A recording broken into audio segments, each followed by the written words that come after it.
আসসালামু আলাইকুম, কেমন আছেন সবাই? ঈদের দীর্ঘ ছুটির পরে আজকে প্রথম আমার চেম্বার থেকে সবাইকে শুভেচ্ছা জানাচ্ছি। আমি ডাক্তার মোহাম্মদ খালিদ সাইফুল্লাহ বলছি।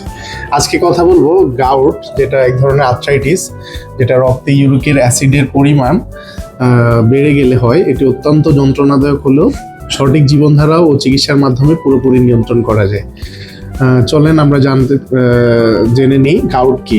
আমাদের শরীরে পিউরিন নামে এক ধরনের রাসায়নিক ভেঙে ইউরিক অ্যাসিড তৈরি হয়। সাধারণত আমাদের কিডনি এই অ্যাসিড ছেঁকে প্রস্রাবের মাধ্যমে বের করে দেয়, কিন্তু যখন ইউরিক অ্যাসিড অতিরিক্ত মাত্রায় তৈরি হয়, কিডনি তা ঠিক মতো বের করতে পারে না।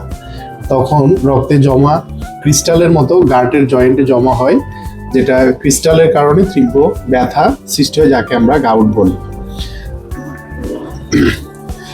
গাউটের কারণ বিশেষ করে আমরা অতিরিক্ত লাল মাংস, কলিজা, মগজের মতো অঙ্গ, মাংস, সামুদ্রিক মাছ, বিশেষ করে সার্ডিন, চিংড়ি মাছ, মদ্যপান, বিশেষ করে বিয়ার যারা অতিরিক্ত মাত্রায় পান করে থাকে, স্থূলতা, বিশেষ করে শারীরিক স্থূলতা বাড়লে ইউরিক অ্যাসিডের পরিমাণ বাড়ে এবং নিঃসরণ কমে।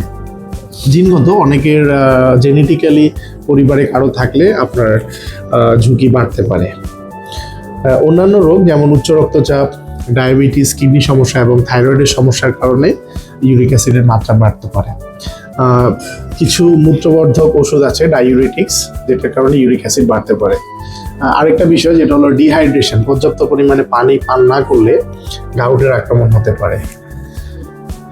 গাউটের লক্ষণটা বিশেষ করে হঠাৎ করে তীব্র ব্যথা, বিশেষ করে আমাদের পায়ের যে বুড়ো আঙুল বা বিশেষ করে গোড়ালি, হাঁটু, কবজি, কনুই তে হতে পারে। বিশেষত প্রথমে এটি অত্যন্ত লাল এবং গরম ফুলে যায়। যেহেতু এটা এক ধরনের ইনফ্লামেশন, প্রচন্ড রকম ব্যথা হতে পারে। কয়েকদিন বা কয়েক সপ্তাহ খানেকের মধ্যে ব্যথা কমে গেলেও বারবার ফিরে আসতে পারে। তো দীর্ঘদিন ধরে চিকিৎসা না করলে জয়েন্টে স্থায়ী ক্ষতি অথবা তফাই, যেটা চামড়ার নিচে শক্ত দানা হতে পারে। গাউটের প্রতিকার, চিকিৎসা ও ঘরোয়া উপায়। এটার প্রতিকার বলতে আমরা বুঝাই যে হাই ইউরিক যে সমস্ত খাবারে আছে সেই খাবারগুলা আমরা ত্যাগ করতে বলি। বিশেষত আক্রমণের সময় তীব্র ব্যথা কমানো, ভবিষ্যতে যেন আক্রমণ না হয় তার জন্য দীর্ঘমেয়াদী স্বাস্থ্য ব্যবস্থা নেওয়া জরুরি।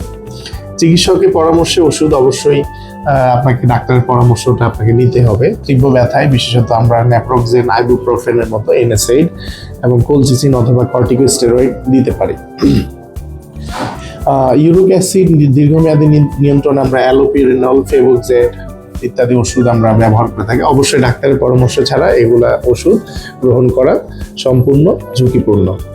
খাদ্যাভ্যাসে পরিবর্তন, বিশেষ করে প্রতিরোধের জন্য মূল যে বিষয়টা আমাদের মাথায় রাখতে হয় সেটা হলো যে লাল মাংস এবং অর্গান মিট, বিশেষত গরু, খাসি, কলিজা এবং মগজ, কিডনি, এগুলো আমাদেরকে অ্যাভয়েড করতে হবে। বিশেষ করে সামুদ্রিক মাছের মধ্যে চিংড়ি, কাঁকড়া, এই ধরনের খাবারগুলো আমাদেরকে অ্যাভয়েড করতে হবে। অ্যালকোহল, বিশেষ করে বিয়ার, যেটা আগেও বলেছিলাম, এটি ইউরিক অ্যাসিড দ্রুত বাড়ায়, সেটা ত্যাগ করতে হবে। চিনিযুক্ত পানীয়, বিশেষ করে কমল পানীয়, ফ্রুক্টোজ সমৃদ্ধ বোতলজাত যে জুসগুলো আছে সেগুলো গাউটের যাদের অ্যাটাক হয় তাদের ক্ষেত্রে অবশ্যই নিয়ন্ত্রণ করতে হবে। কম ফ্যাটি দুগ্ধজাত খাবার, বিশেষ করে দই, দুধ, এগুলা ইউরিক অ্যাসিড কমাতে সহযোগিতা করে। প্রচুর শাকসবজি, বিশেষ করে পালং শাক, বাঁধাকপি, ব্রকোলি, পিউরিন থাকলেও উদ্ভিজ্জ পিউরিন ক্ষতিকর নয়। ফল, বিশেষ করে চেরি বা চেরি জুস ব্যথা কমাতে সাহায্য করে। ভিটামিন সি সমৃদ্ধ খাবার, কমলা, আঙুর ইত্যাদি উপকারী। শর্করার মধ্যে ভাত, রুটি, আলু পরিমিত খাওয়া যেতে পারে। বাদাম ও ডাল, বিশেষ করে ছোলা, মুগ ডাল, বাদাম নিরাপদ।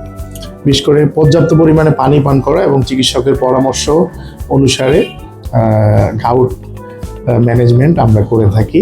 সেক্ষেত্রে আমাদেরকে বিশেষ সতর্কতা অবলম্বন করতে। আশা করি আজকের টিপসটি আপনাদের সকলের উপকারে আসবে। ধন্যবাদ। আসসালামু আলাইকুম।